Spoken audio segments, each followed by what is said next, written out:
Hey everyone, it's your professional sarcastic man and seeker of attention, Oz Chris here with the review of Justice League number 2.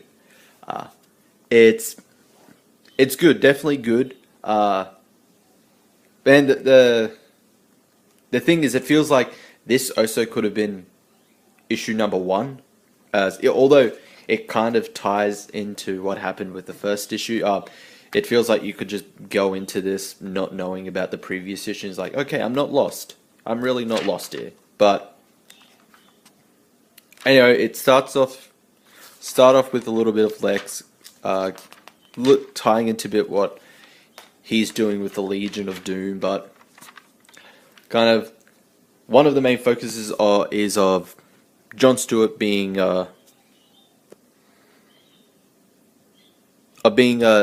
recruited into, at least being trying to be recruited into the this Justice League, but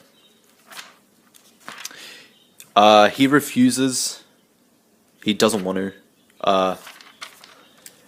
And then at the same time,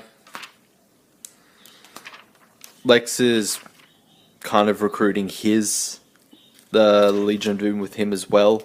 Although they were recruiting the previous one, I'm guessing, like, considering there's other stuff going on, like Joker has the whole like wedding stuff as well.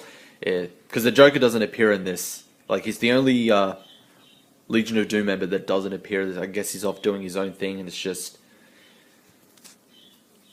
just Lex just having to deal with the others for the meantime, or until we see later on with the other issues. But the totality that has arrived on Earth, they are going to explore it, but only Superman and Martian Manhunter can explore it because of their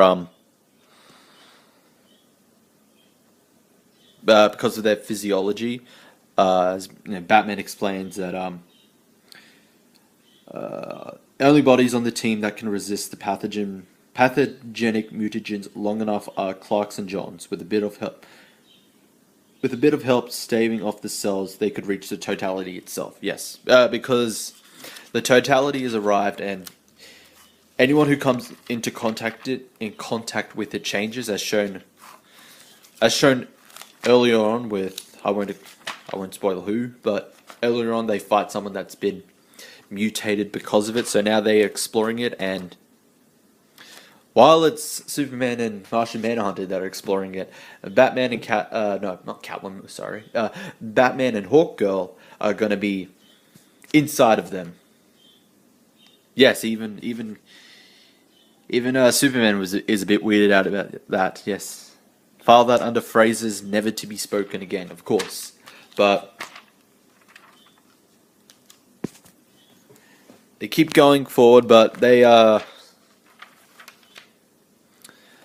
stopped, and we're introduced to our first new kind of like cosmic force, I guess. If you've been reading solicits for Justice League, there's going to be introducing like these opposites for some of the characters. So the invisible emotional spectrum is one of them. Then there's going to be the still force for the Flash. So we're introduced to the first one, the Ultraviolet corpse. I could never figure out how that's pronounced. I really should. But we're introduced to that, and it's taken. It seems it's taken over John Stewart.